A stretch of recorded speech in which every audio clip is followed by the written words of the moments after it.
informations concernant vos droits en ce qui concerne les litiges et votre présence dans les tribunaux français. Alors je me permets de vous montrer ce petit schéma qui présente toutes les juridictions françaises, comme ça vous pouvez prendre des notes. Alors je vois que vous êtes différents au niveau de votre statut, au-dessus sur ma liste. Donc vous êtes autant salarié qu'entrepreneur, employé ou directeur. Donc vous avez tous des droits et vous pouvez passer par toutes les juridictions françaises. C'est ainsi que cette juridiction se présente en 3 parties. Nous avons tout d'abord les juridictions de premier degré. Ces juridictions sont les premières auxquelles nous avons accès en cas de litige. Nous reviendrons après sur leur but.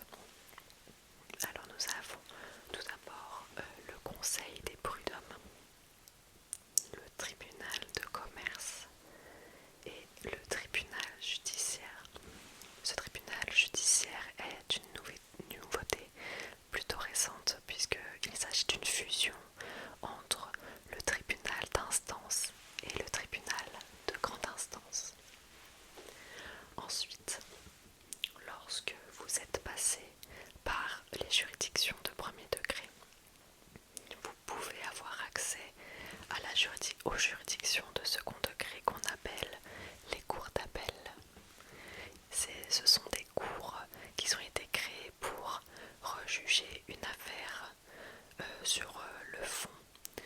Donc si vous avez été déçu par exemple du jugement précédent, c'est un appel qu'il faudra lancer.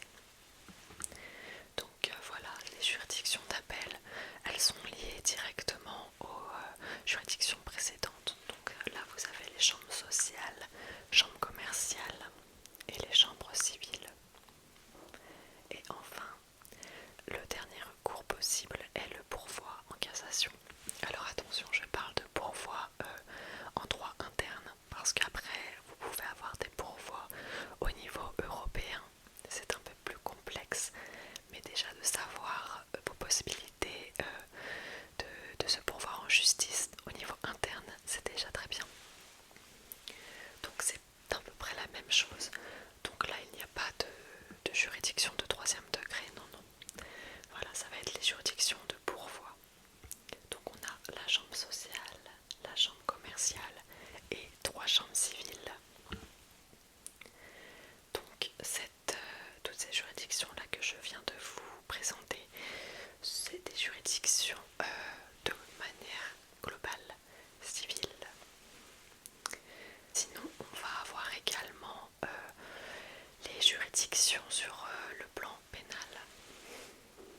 On retrouve notamment le tribunal de police, le tribunal correctionnel, la cour d'assises. Ensuite en appel, on a la chambre correctionnelle et la cour d'assises d'appel. Enfin, en cassation, nous avons la chambre criminelle. Voilà. Alors sur ce schéma, il n'y a pas indiqué les juridictions administratives. Je reviendrai après sur celle-ci. C'est plus simple parce qu'il y en a moins. Tout de même, il y a de nombreux arrêts qui sont rendus chaque année.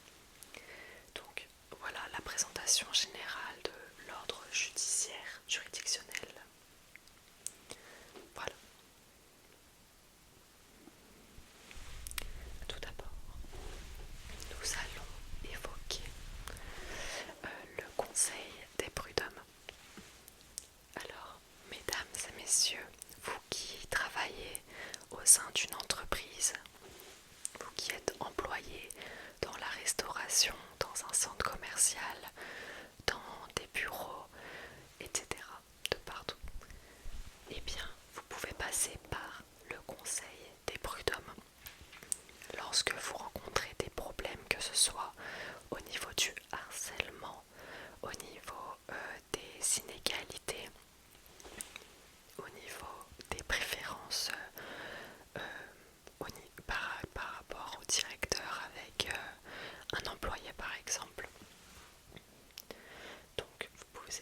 passer par ces cases-là pour vos droits.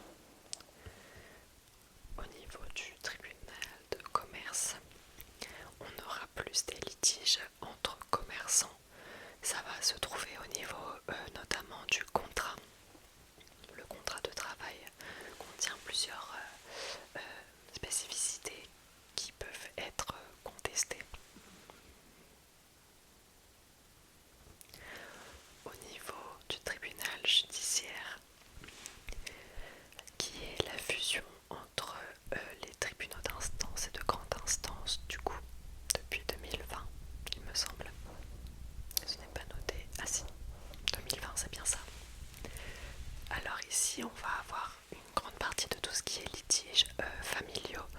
Donc on va avoir par exemple les divorces, on va retrouver les questions par exemple de l'héritage ou tout ce qui va être lié par exemple à d'autres problématiques communes liées à la famille, aux civilités, au changement de nom, de prénom, au changement de sexe, etc.